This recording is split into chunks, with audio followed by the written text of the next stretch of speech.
the wealth generation possibility of mergers and acquisitions, the possibility of doubling your business every year is pretty amazing. Like, I mean, the main problem my clients face is that while, they're getting 10%, maybe 15% organic growth per year is decent, right? You look into what do you have to do that? Well, you've got to go out. You have to get, you have to get the back end operationally steady. You have to do processes, procedures, and you have to do all this anyways. But to be able to grow, this is what you have to get: a salesperson, a marketing person. You have to invest more money. You have to get investors, all this stuff internally to be able to grow. But what if you could just go out there? If you had a business that's already getting good cash flow now, get your business to run, be able to, a bit on your own. What if you could go out there and just buy a business and double your revenue every year? Patrick Rogers is a serial entrepreneur, investor, mentor, and has personally coached hundreds of CEOs in organizations and their employees as a sought-after business growth expert and M&A consultant. He now helps companies double their business every year through a proven inorganic acquisition strategy. We discussed how serving in the Navy prepared him for the business world, the most important part of the acquisition process, and why many M&A deals go south. Enjoy the conversation. Patrick, welcome to the podcast. Thanks for having me, Daniel. Pleasure to be here. Of course, and really excited to talk a lot about M&A today, and an industry that I almost got a chance to work in, but that's a story for another day perhaps. There you go. But what you're doing these days I think is really cool, especially at the scale that you're doing it, because we see a lot of institutions. So what you're essentially doing is investment banking, but on a smaller scale, M&A advisory. And what's really great about what you're doing is that you're helping a lot of smaller companies that usually don't get on the radar of those larger companies. So get into a bit of that. But here's where I actually want to start. You're actually a former naval officer. So one to say thank you for your service. We love our Navy veterans here. And I wanted to ask, what was your time in the Navy like? Time in Navy was a pretty awesome experience. My first tour in the Navy was, I was actually a naval nuclear officer. So what I did is I ran 550 megawatt nuclear reactors, a pretty awesome power in the belly of an aircraft carrier for a few years. And it was just an amazing experience to be, 22, 23 years old, an officer in the Navy, and having, 30 to 60 guys under your command at 22, 23 years old. It's just an awesome responsibility. So I learned so much from that has been able to bleed over into leadership, into management, into business in my life. So it's just a fascinating experience. I feel like that's dangerous, no? Managing like this large nuclear reactor, like, I feel like you have to be very careful to make sure, nothing bad happens. I mean, was that certainly a challenge? No, not a challenge at all. The naval nuclear program. Well, yes, I mean, the whole thing's a challenge, but the naval nuclear program is so regimented. So it's a hard program. First of all, to even get selected into, you have to be very elite criteria with respect to, I'm trying to say at the same time, be humble about this, but you got to be like 4.0 okay. type You can guy. tie yourself up. You can tie yourself right. up. Yeah. It's all good. My degree was, I'm an engineer, a nuclear physicist, engineering, physics major in college, and, very high GPA, 3.5 or something like that. To get accepted in the program, it's hard to do. And then going through the program itself, they send you to 6 months of nuclear training in South Carolina. And it's 6 months of nothing but learning about nuclear reactors. It's all coursework. It's very intense, 4 o'clock in the morning till like 6, 7 o'clock at night. And then after 6 months of that, they send you off to a nuclear reactor in upstate New York in the middle of nowhere to learn how to run a nuclear reactor. And there's 5 or 6 nuclear reactors up there in the middle of nowhere, which is where they send all the young nukes to learn how to run reactors. So if you're going to mess up, you're going to mess up there, which you don't. And it's actually one of the most safest things out there. There's so much training behind it. And then there's so much electrical and automatic safeguards. Like, it's very hard to have a real problem in the nuclear Navy. It's such an amazing program. Got it. I heard the word nuclear and I'm like, okay, got it. You probably have to be an expert in, navigating. Did you ever play the game of like the surgical maze of like, you have to make sure you don't hit the body? I was like, that's what I imagine that was like. But glad to hear that Operation. it was exactly. But still reflecting on your time in the Navy, and, I'm sure, as you mentioned, you learned a lot of leadership principles. What were some of the main lessons you learned that really prepared you for the business world? Oh man, there's so many of them. One of the biggest ones actually my brother taught me, and it was before I even came into um, came into my division as a young junior officer. My brother was a 20-year guy, so he was enlisted, and so in the military you have officers, and they can be 21, 22-year old punk kids out of college, and they get sent out to a ship or wherever they're going, and they're in charge of enlisted. And enlisted are, maybe they've been there 5, 10, 15, 20 years, but a 22-year-old officer who just graduated is in charge of those enlisted people.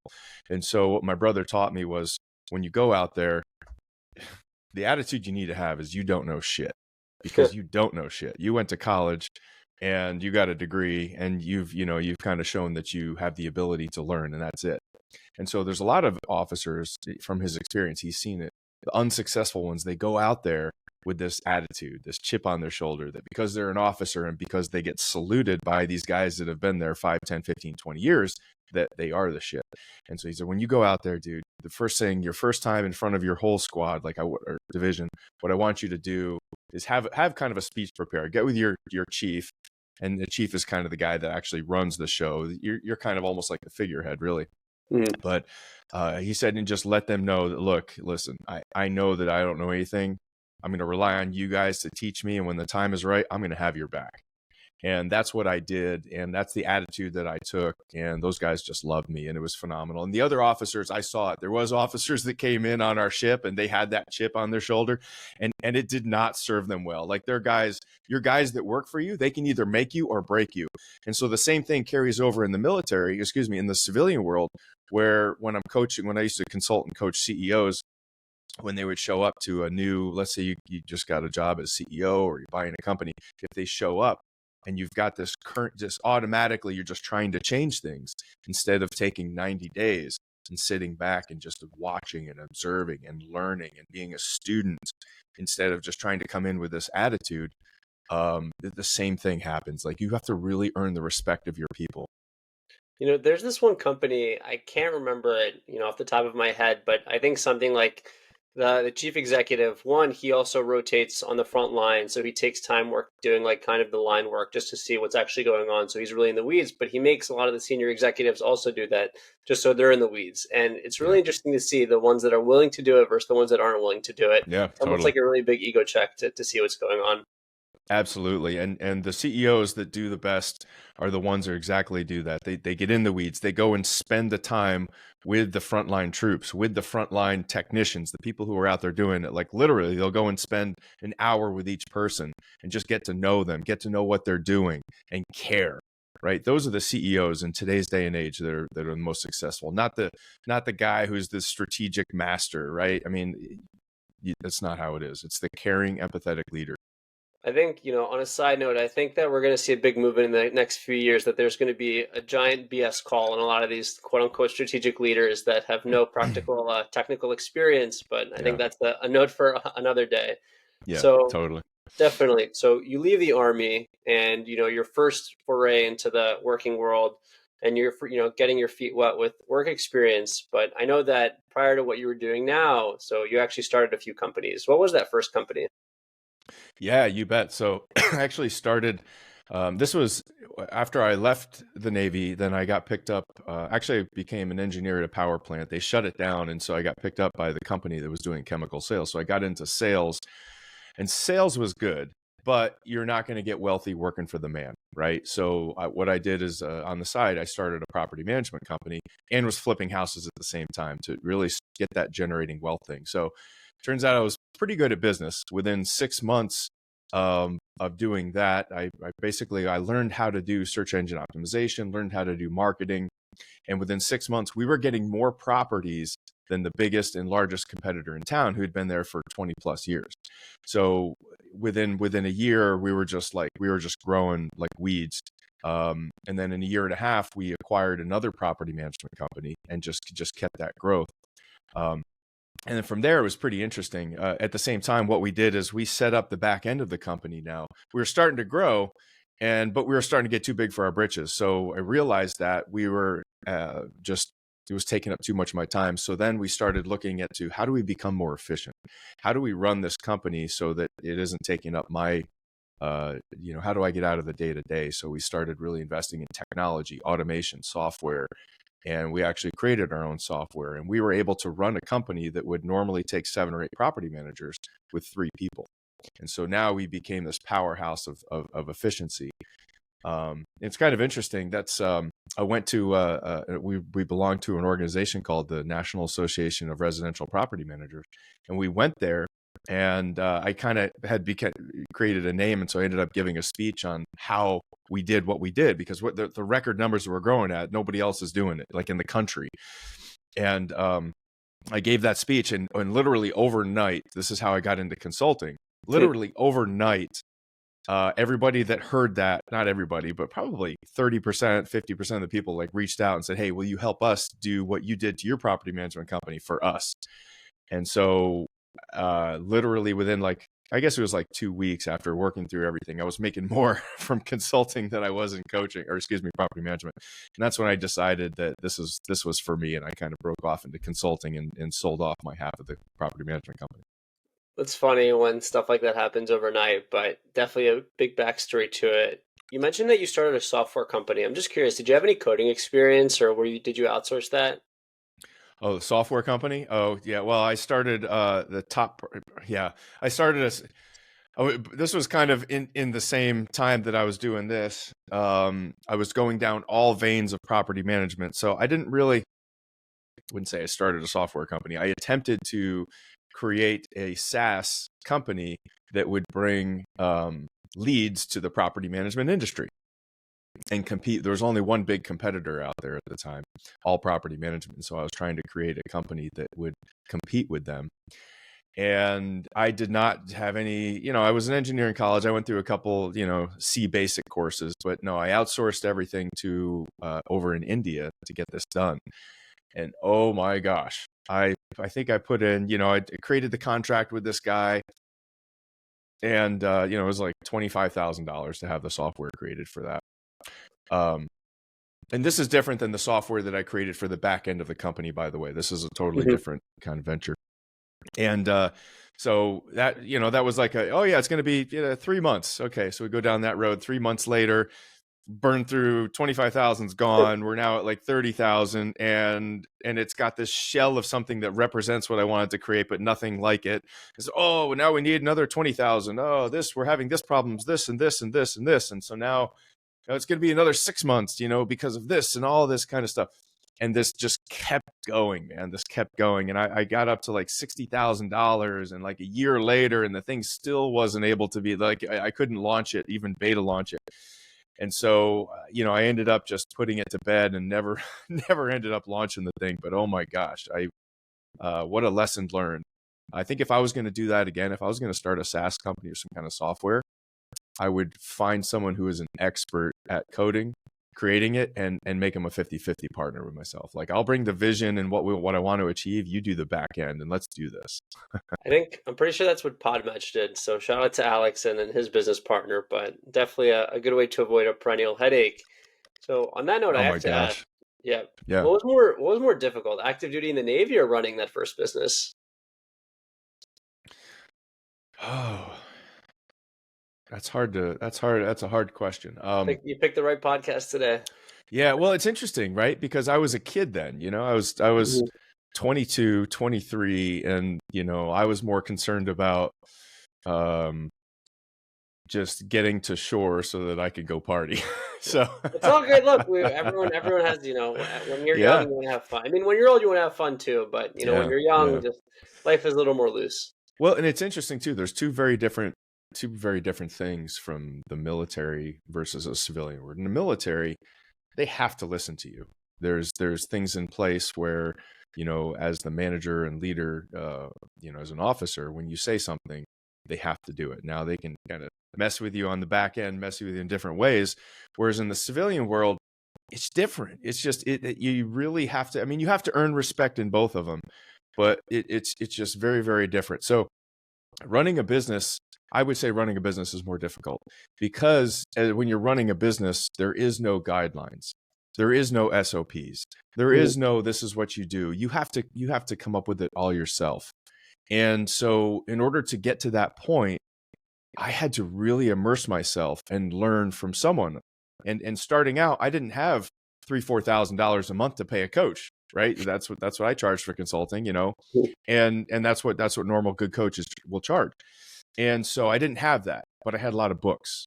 And so I became the most voracious reader of business books you have ever seen. And so I just started immersing myself in reading. And if I could afford a course or something, and I did have mentors, but they were, maybe a different. I actually had a gentleman who was a uber millionaire followed me, and he just reached out and said, "Hey, can I help you?" Like this guy who was in retirement. Anyways, long story short on that, kind of a mentor. But yeah, you have to learn it. You have to know where to look, and there's no script written for it. Where in the military, there's an SOP for everything. Mhm. It's like very, very conservative as opposed to kind of entrepreneurship, which is like the right Oh, balance of, being oh man, conservative and artistry. And yeah, it's yeah, it's a lot of dude. conditioning probably. Yeah, totally. In the military, is everything is duplicatable. There's reliability through the roof, right? Mhm. And in civilian world, you just don't have that. You have to create it yourself. For sure. You mentioned that you read a ton of books. Are there any books or kind of any book in particular that stood out to you that really helped you kind of level up your entrepreneurial knowledge without having that coach? Oh shit, dude. We could talk about this for hours. I've probably read literally over like 300, 400 books. Probably some of the most foundational ones for me, E-Myth Revisited was one of the most foundational because that's when it, and I got to refer to this from someone in one of my business networking groups. E-Myth Revisited is all about how to transition from being a self-employed business owner to a true business owner. And it's kind of the same with like the cash flow quadrant, Robert Kiyosaki. The whole concept that if you are involved in the day-to-day business and you don't really have a business, you just own a really expensive job, right? Yep. And so were really foundational. E-Myth was really foundational in how you do it. Cash flow quadrant talking about like the concept, and then E-Myth is like how you do it. Some of the more high level concepts, and then once I got the business going, some of the more real foundational ones for me. Jim Collins wrote a book. It's called Good to Great. And if you have a business, it's really meant for people like $1 million or more, $2 million or more, really essential for anybody 5 million or more. But once you start getting to a certain size, it's all about the people. It doesn't matter what business you're in. You're transitioning from it being about those systems and processes and all that kind of stuff. Once you get to 4 or 5 million, it's all about the people. And if you think anything else, you're not going to be successful. And Good to Great really shares some just timeless things that I can't tell you how many business books, Daniel, have been written since Good to Great that will take one portion of Good to Great and just emphasize on it and just take it and expand on it. So Jim Collins' Good to Great is just a foundational book, timeless. On another note about the books, I know a lot of them were probably from big business leaders and talking about different systems and processes, but out of curiosity, were any of them kind of narratives that walk through the journey of, someone that started a business, went through the trials and errors, and, if any of those books, are there any stories that really stood out to you? Mm. I'm the type of guy that doesn't really remember the story so much, All so good. good. I mean, the E-Myth one, Mhm. there's such a classic story in that one. I forget the gal's name, but it's about a pie maker, and she used to Mhm. make the pies, and she was making the pies all her by herself, and the recipe was in her head. Everything was in her head, and she had to get the recipe on paper and get all the procedures on paper. And then once she did that, she was able to. She was concerned that she's the only one that could do it, right? And that's the eternal struggle of the entrepreneur, that we Mhm. think nobody else can do it like us. Believe me, somebody can do it just like you, and they can do it better than you. Just give them a chance, right? It may take them a while, and that's the thing is we give up control. We're so afraid to give up control. And once we do give up control, if they don't get it right away, we're like, oh God, what the hell? But they might dip down, but guess what? Give them time, give them praise, give them attention, give them love, and they're going to blow you away and exceed your expectations as long as it's the right fit. Definitely. And that's what we call specialists these days. So definitely outsource to the specialists that we There can. you But go. Yeah, well, the reason that I asked about the book is I think there's different kinds of business readers, and what's really cool totally. is I think you're the kind of guy I get the impression that reads like a lot about processes, has read a lot about Yeah. these great leaders and what they have done. the kind of reader that I am, I like to read narratives and like business Yeah. narratives. So one of my favorite Yeah. stories that I read was Shoe Dog. And Shoe Shoe Dog. Dog, Nike. yeah, Yeah. Nike, Phil That's a Knight's great story, book, man. really great book. And it really talked about, his just journey. But what's really cool about that is I think it shows, you could have a different interest in kind of business reading, but either way, you can kind of apply that interest or however you kind of interpret these business stories, whether it's through kind of operations or through a story, you can take either of those views and really apply it to what you're doing. So I thought that was really cool.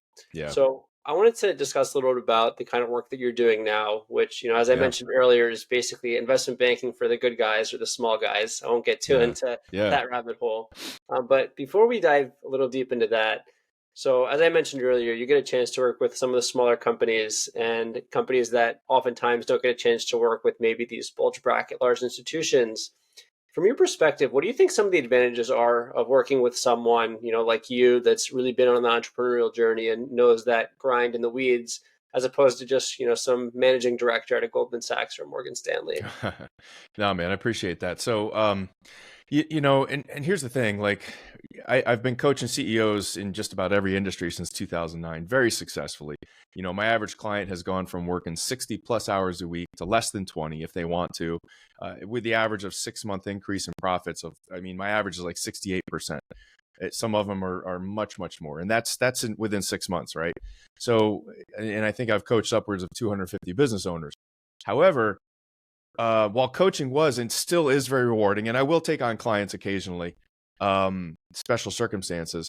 But when I realized from my own experience the absolute the wealth generation possibility of mergers and acquisitions, the possibility of doubling your business every year is pretty amazing. Like, I mean, the main problem my clients face is that while they're getting 10%, maybe 15% organic growth per year is decent, right? You look into what do you have to do that? Well, you've got to go out. You have to get, you have to get the back end operationally steady. You have to do processes, procedures, and you have to do all this anyways. But to be able to grow, this is what you have to get: a salesperson, a marketing person. You have to invest more money. You have to get investors, all this stuff internally to be able to grow. But what if you could just go out there? If you had a business that's already getting good cash flow now, get your business to run, be able to, a bit on your own. What if you could go out there and just buy a business and double your revenue every year, literally? And that's the thing that most business owners really are not thinking of, because when we come into a business, we're thinking about our business. We're thinking about growing our business organically because that's what we know. Well, if you're 2 million or more, you can easily acquire other businesses. And the thing is that's the problem is we're stuck in a business that's maybe not making the money that we want to make, and we're not having the lifestyle that we want to have. And so what do? We double down on our current business. And so, the beautiful thing about it is that I know that when entrepreneurs create and get to a place where they have that freedom, right, in life, they do amazing things. It's time and time again. Once entrepreneurs get to that certain point, they want to give back. And I want to spread that freedom throughout the world and help entrepreneurs win and get there. It's a really beautiful goal. But speaking of that note and speaking of acquisitions, is there a perfect time for a company to consider an acquisition? I would say if you are 2 million or more, you should be at a place where you can take 25% of your free time to commit to acquisitions. Is there 2 million and more, just to clarify? Is that like bottom line, EBIT, EBITDA? Oh, annual revenue. Yeah, annual revenue. I mean, you can start think you can do it. It depends on your cash flow and if you have, some money saved up to pay for some closing costs or not. You can actually buy a company if it's within your market. If it's a competitor of yours, the SBA has what they call a business expansion program. You can purchase a company if it's a competitor, and you have good cash flows and good credit for sometimes zero out of pocket, which is phenomenal. And they're doing that because of the baby boomers right now. So there's so many baby boomers that are retiring. There's a plethora of businesses that are on the market that are not selling. And here's a little fun fact: only 20% of businesses that are put on the market actually sell. So, it's funny that you brought that up because I'm actually going to ask about that later, but I'm happy that you Yeah, brought it up so I could just pivot off that now. Why is it that sure. only 20% of the business up for sale end up getting sold? Oh, good question, man. So there's some brokers out there that are going to dislike me after I share this, It's but all good. You got to say what you got to say. you got to say what you say. So brokers are who are brokers? Brokers are realtors who then decide to kind of specialize in business and selling businesses. So someone will go get some education on, how to price the market, everything else. But, if you go and list a house for sale, right? And let's say you have three realtors show up. One says it's worth 600,000, one says it's worth 800,000, and one says it's worth $1 million. And the one with $1 million comes in with a nice spreadsheets and show you how, you'll be able to get it. And it just makes sense. And they're professional and and they've got testimonials that proves it. Who are you going to go with? Like the one that with the higher valuation. Yeah. So the same thing happens in business. And the problem is out there that business owners don't know how to value the company themselves. They don't know what determines the true value. And so they'll go and list a business for sale, many times 30 to 50% over market. Typical, I'd say average is about 30% over market. And it sits there. And it sits there, and then it sits there. And they'll get some offers that'll come in, and they'll get excited about it. But then they won't be able to get them approved by the bank. And that's the whole thing. That is the whole thing, is the brokers don't get that. Like if you list it for 30% higher than what the bank's going to approve them for, yeah, they might be able to sell it if that person that's coming in has like 30, 40, 50% to put down. But guess what? When we're in these small business ranges, when we're talking these $2 to $10 million range, people that are buying businesses don't have, 200, 300, 400, 500, whatever let's say you're selling it for $3 million. They don't have $1 million to put down. Like that's not going to happen. Most people, other small business owners who are the people that are going to buy other small businesses, maybe 100,000, maybe 200,000, right? So now that's more realistic. So now we have to get it to a realistic place. The people that there are buyers out there that have that kind of money, but they're not really interested in a $2 or $3 or $4 million business.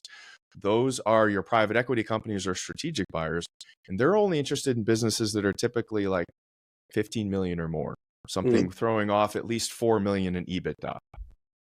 So speaking of, you mentioned that there might not be a perfect time for an acquisition, but would you equate essentially that a company being overpriced to a house that nobody wants to buy on the market, or just kind of like a house that's up for sale for so long? Is that an easy comparison for people? Yeah, it is totally. So here's what we see happen quite a bit, and I'll give a real example. Let's see, there was an HVAC company we were looking at, and it was listed for 2.8 million when we found it, and the real price on that thing was 1.4 million. That's what it's worth. That's what the bank's going to approve it for, and that's with all the calculations that we have. And here's a real basic number for you guys, for your listeners. How you value a company, the equation for you is actually super simple. For smaller companies like this, 5 million and under, it's EBITDA times some kind of a multiple. Now, plus assets, maybe plus goodwill, if there's any of that, and assets could be things like property, real estate, maybe inventory, cash in the bank. So it's times some kind of a multiple. So then the question is, what is that multiple? Well, what determines what that multiple is a number of factors. Number one, the size of the company. The bigger the company, the higher the multiple. And we'll talk more about that at some point. There's something out there called acquisitions arbitrage, and I definitely want to talk about that. But that multiple, what determines what that multiple is on a number of factors. And that basically comes down to, the biggest one is how involved is the owner, right? And so if the owner's is very involved, well, that the multiple goes down, because now that's more risk. So it's a number of factors related to the risk. So when I buy that company, what is the risk that when I buy it, it could lose money, versus, is it in an uphill trend? Does it have a great marketing program in place? Is there a team in place that already knows how to run the business without me coming in? Are the relationships with the primary owner? If they are, that's a risk, right? Because that person goes away. So there's a number of things that determine that factor. And so, so I kind of go, so that's how you value the company. What was our original question again? I do this all the time, man. No, it's okay. It's all good. Essentially, if you would equate a house that's, for example, you were talking about how if a house is, or if a Exactly. company is on the market overpriced, that people might Yeah. not sell it. So, Yeah. Yeah. I was, Thank you. in layman's terms, essentially, is it Yeah. similar to like a house that's overpriced that's just It sitting? is totally. So what happens is, and this is the real example, is they put it on the market at 2.8 million, where it should have been 1.4 million. So the EBITDA was like 300,000 times some kind of a multiple that, maybe it was like 400,000. So so times that multiple puts it at 1.4 or 1.5 million. Well, nobody's going to be able to get a bank approved loan at 2.8 million. Mhm. Nobody. So what they were thinking, basically the brokers told this person I mean, well, they probably didn't tell them anything because they don't know that.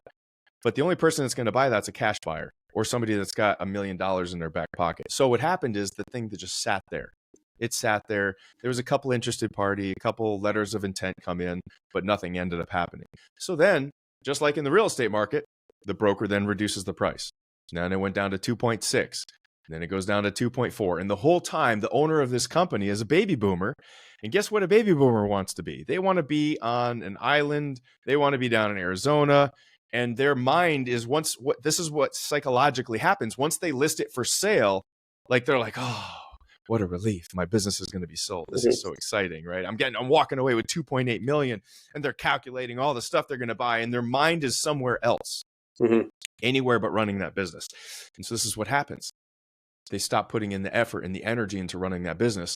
And then now leads start going down. Revenue starts going down. He's not checking in on the people as much. Profits start going down.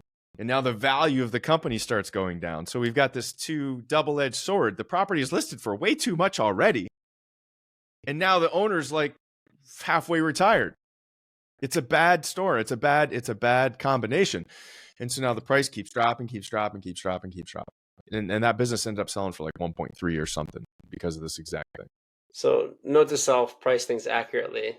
But on that note, if someone's looking to sell a business, one of the things that you mentioned, and I'll get into the arbitrage a little bit later, Yep. a lot of multiples, if we look at just general how companies are priced in, or how if you put a value on a company prior to it being sold, there's these things called industry multiples. So I'm just curious, if there's two companies within the same industry that have a same industry multiple, why is it the higher one, is perceived to sell at like a higher multiple than like what the industry standard is, for example, like one with a higher bottom line? Yeah. So why is it? So two companies. You're saying same annual revenue? Yep. So say for example, there's like in the automotive industry, I don't know if this is accurate, but say for example, companies typically trade at like a 10 times earnings multiple. Sure. So say for example, one has 500 million in earnings and one has a billion in earnings. But obviously, like that initial number I said is like an average number. Like, why is it the one with like the higher earnings, will trade at a higher average compared to like that first one, even if they're in the same industry? Yeah, that's a great question. And this actually is really tied into the acquisitions arbitrage concept. Is that if you it's tied to that higher multiple is what it is. So if we go back to that equation I talked about, Daniel, how you calculate the value of a company, and again, this is extremely basic, guys. Once you start getting a company over 10 million, there's this discounted cash flow method. There's a whole bunch of other things that go into it. But just from an understanding standpoint, the basic rule still holds. The value of a company is calculated by EBITDA, or seller's discretionary earnings, times some kind of a multiple. And the bigger the company, the higher that multiple is, to answer your question. So if they're in the same industry, a $50 million annual revenue company that's maybe throwing out, let's say, $8 million of EBITDA versus a $5 million company that's throwing out maybe 800,000 in EBITDA. The multiple for the 800,000 one is maybe like 4. The multiple for this one over here is maybe like 8. Okay. Now, why is that? Well, the reason is we're attracting a very different clientele. And I kind of talked about this a little bit before, but the clientele that you're attracting with that $5 million company is another small company, or maybe a smaller strategic investor. Up here, when you're at 50 million and throwing out $8 million in EBITDA, what you're doing is you're attracting private equity buyers and large institutional strategic buyers.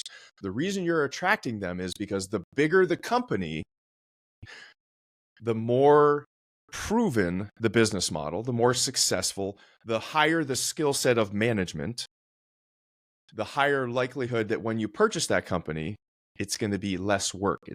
Everything is already in place. It's already running. And it's a lot more of a proven model. Where these smaller companies, it's a lot more work. The books are probably not as organized. They don't have a professional CFO who's managing the books. It's a lot of work to buy a small company. These private equity guys, they don't want to deal with it. They don't want to deal with it. They buy companies who are bigger because they know the amount of work that they have to put into this small thing to get it to create something is so huge. It's massive. So they buy big companies, and that's where so they're willing to pay more for it. And so it's a whole supply demand thing. So I think of like two things. Is it basically one, because one has, more earnings, there's more optimism regarding earning potential, and the other thing is just those bigger companies have more competition for them, and naturally that'll drive the price up? Yeah, absolutely. Yeah. I mean, it's all of that. It's all of that. So, on a slightly different note, and I'll get into a bit more of the M&A and valuation here, but as you know, a lot of M&A deals actually go south. So, as a business owner and advisor, what can you do, or how do you know if it'll be a happy marriage between the two companies? Great question, Daniel. So if it's a smaller acquisition, if we're talking companies like 20 million or under, I guess maybe more like 10 million under, and it depends too. Yeah, once you're dealing with these smaller acquisitions, and this is kind of back to your point where most M&A advisors or investment bankers, they're dealing with huge companies. I mean, you're talking 100 million, 200 million, $300 million companies. With small companies, there's really nobody in this space helping small companies go through this. I haven't met anybody doing what I'm doing with small, the small business owners. The two main reasons where businesses acquisitions will fail, and by the way, the failure rate is north of 60%. And I'm going to change that. I am changing that for small business owners. So the reason businesses fail is, one, they pay too much. And it makes sense. You look at what's on, listed on Biz Buy Sell. They're all 30% overpriced. I guarantee it. So number one, we pay too much for it.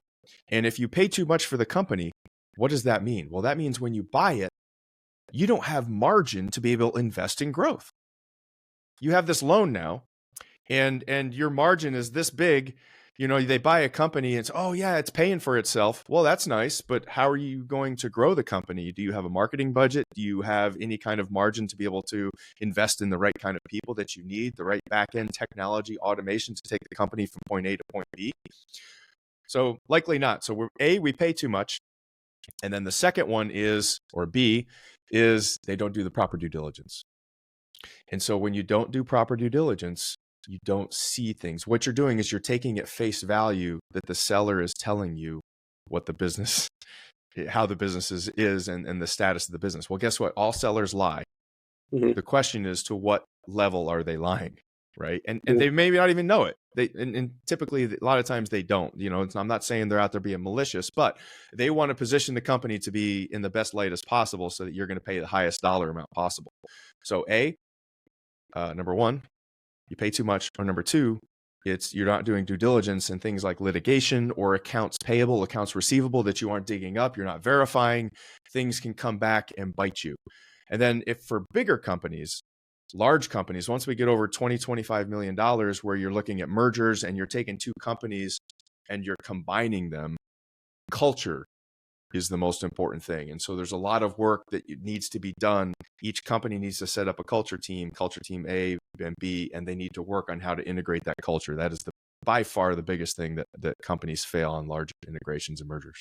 I've definitely heard that too, that a lot of the time there's a culture clash, and naturally when there's a culture clash, things don't end up working out. But speaking about due diligence, one of the things that we do in due diligence is valuing a company. And you mentioned some valuation methodologies earlier, but if you're doing really, really proper due diligence, how do you go about valuing a company? I mean, I was about to say multiple valuation approaches, but do you use different valuation approaches? What specific things do you look at?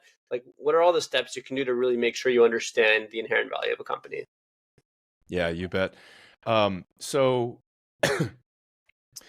for smaller companies, it's very different. So for big companies, I don't even really want to get into it because we're getting into assets and so there's a lot of open interpretation. We'll leave it at that. There is. For smaller companies, again, kind of that valuation, kind of that gut check is the EBITDA times the multiple plus the assets. That's really when the day's done. It's just a simple valuation, but you have to determine what that multiple is. So it's a simple calculation, but we have to figure out what that multiple is. And some of the biggest things, again, back to that, is what is the how is the owner involved? Is there a history of growth? Are there systems and processes in place? How much is it in the owner's head versus written out systems? Is there systems and processes for how we bill, how we invoice? Are there meetings in place? Is there a management team that is running the company? Is there weekly meetings, or is there quarterly meetings? Are there strategic initiatives? Is there growth in place? Is there a sales team? Is there a marketing team? Are there, all these things set up in the back end of the company that determine that multiple, right? The EBITDA. So if you have EBITDA of a multiple of a company that's 500,000, let's say the multiple is 3 or 4, whatever we determine it to be.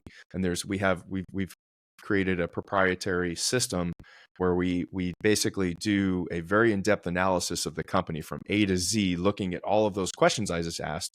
And at the end of it, it spits out what our multiple is. And we've compared it to all the best software out there to determine it.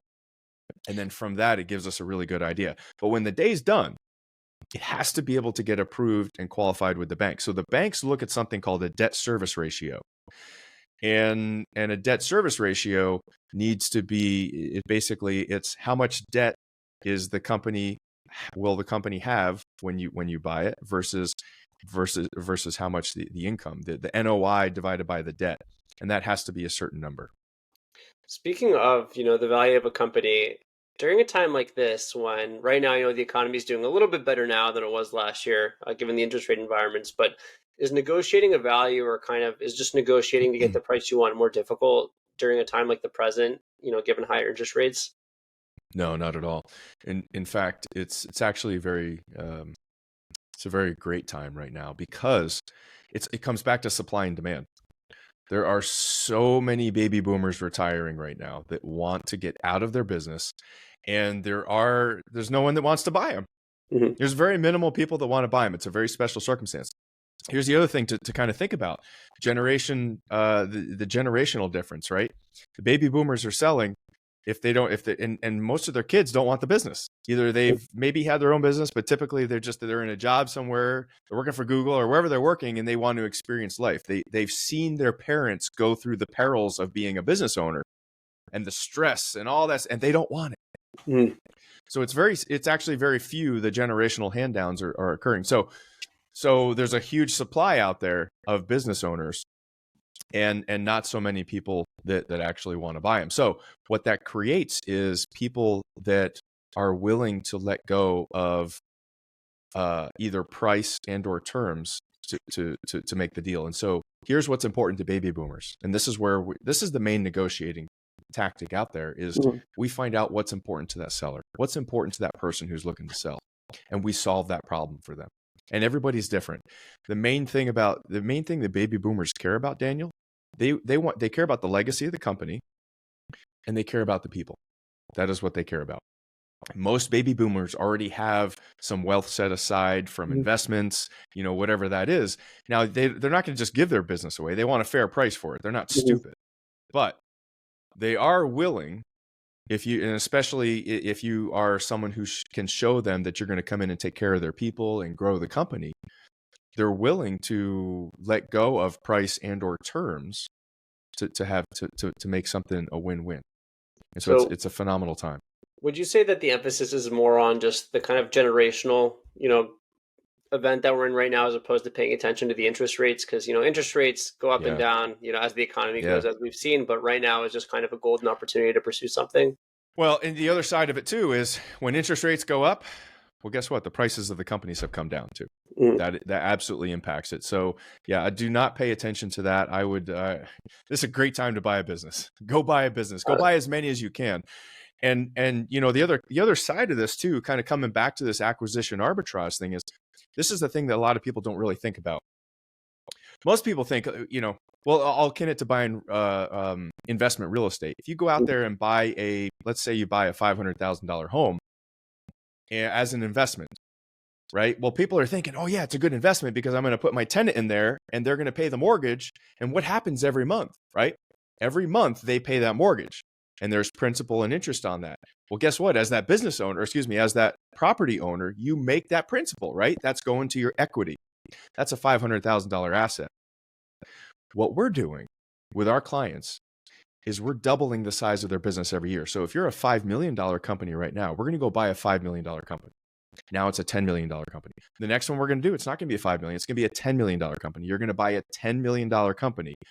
And now you're at 20. So within 3 years, you double again, you're at $40 million. You can imagine now you have a $40 million company. Well, guess what? It's the same concept. You don't have a tenant who's paying that mortgage. You have a business that's making that mortgage for you. You own it, but that business is making that mortgage. Now you can imagine the mortgage payment on a $40 million business is a lot higher than a $500,000 piece of property, but the concept is exactly the same. So $40 million business, let's say I don't even know, your payment's like 80, I don't know, 100,000 a month. Let's just say, I don't know what it is. Let's just say it's 100,000 a month. Well, principal and interest is a lot bigger, isn't it? Your principal on that's maybe 40,000. So every month your business is making a $40,000 principal payment at the beginning. And that's money going right to you. So the concept that we want to do as fast as humanly possible, buy as many businesses as possible, and let that business pay down that equity for you. That's what people don't really think about that. It's a whole new paradigm shift. And at the same time, we're buying more businesses. We're paying down, this huge amount of equity we're making every month, tens and hundreds of $1,000s. And at the same time, the more businesses we buy, the multiple goes up. And by the way, to enjoy that multiple arbitrage or the acquisition arbitrage, they have to be in a similar industry, the same or similar kind of industry, right? Private equity companies, they want to buy companies that are, it makes sense that it's a package deal. For sure, more aligned. You mentioned talking about buying a lot of those businesses. So ideally, someone has a lot of dry powder laying around and they can pursue an acquisition opportunity. But as I mentioned earlier, since right now interest rates are very high, it could be difficult to find money or borrow money. So at a time like this, what are some good financing options for companies without a large cash balance? Well, the first one is find an investor. Find somebody, and there's lots of people out there. If you know anybody in crypto or everybody knows somebody with money. So talk to that person. Maybe they're willing to do it, or maybe they have a friend that's willing to do it. So SBA, if you haven't bought a business yet and you have good credit, SBA is absolutely the best place to go because they're going to, they're going to work with you. The SBA, they want these businesses to be bought. They're creating all kinds of new programs just to make sure that these businesses in America don't just get shut down, because they are. Another one that's really good is we actually are doing this right now with one of our clients. One of my clients is purchasing an $800,000 business. And guess what? He's not getting a loan. The owner's financing the whole thing. And so times like this, when you have companies like that, owner financing is very prevalent because this is a motivated seller. This is someone who's motivated. So we're doing 100% owner financing. And so definitely don't rule that out. There are people out there that are willing to owner finance, especially if they will trust you. Got it. Owner financing is a really interesting dynamic and definitely something to dive into more about, but I'll save that conversation for another day. Yeah. To move a bit more to a higher level here, you've mentioned a lot of things about the acquisition process when it comes to valuing a company and different financing options. Are there any steps in the acquisition process that people might not know about? I'm sure there is. Yeah, there's some of the steps. Let's see here. The hardest part is to buy a company, the hardest part is finding an owner who is motivated.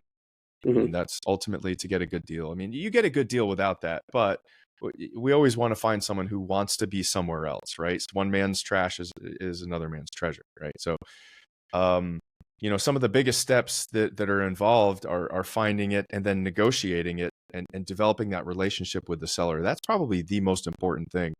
But once you have that, probably the step that a lot of people don't know of is you want to tie it up with something called a letter of intent. And a letter of intent is basically a piece of paper that it says, I intend to buy your company, and here's all of the terms around that purchase. Once you have that, then you enter what's called that due diligence phase. And that due diligence phase is where you need to go and make sure that all the bank records check out, all the invoices, all the accounts, everything that they said is there financially and legally, everything else is really true. At the same time, you're getting approved through your bank loan, and then you close on it. So those are really, from a high level standpoint, those are some of the big ones. Got it. So the due diligence after kind of you sign the deal of intent or kind of the letter of intent to make sure everything is kosher is probably something that people should really be aware of. Yeah, absolutely. And that due diligence phase, that's the most important part of this, right? I Mhm. mean, negotiating is important. You want to have a good deal going into it, but you need to make sure throughout that due diligence phase that you put the time and energy into doing it. And one of the things we do, we've created a 28-page due diligence form. We've been doing this for so long, right? So when we do this with our clients, nothing goes unseen, and it is a lengthy process, but it needs to be done. It needs to be done right.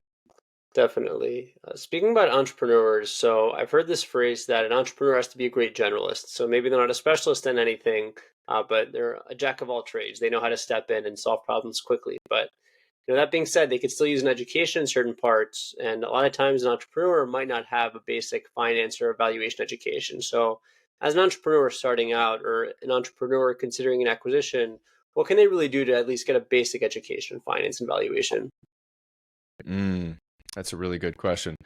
Well, and I agree with you. I think especially when you're a young entrepreneur, you need to try to become a generalist in as many things as you can, because you don't have the money to invest in specialists and surround yourself with Mhm. the right people.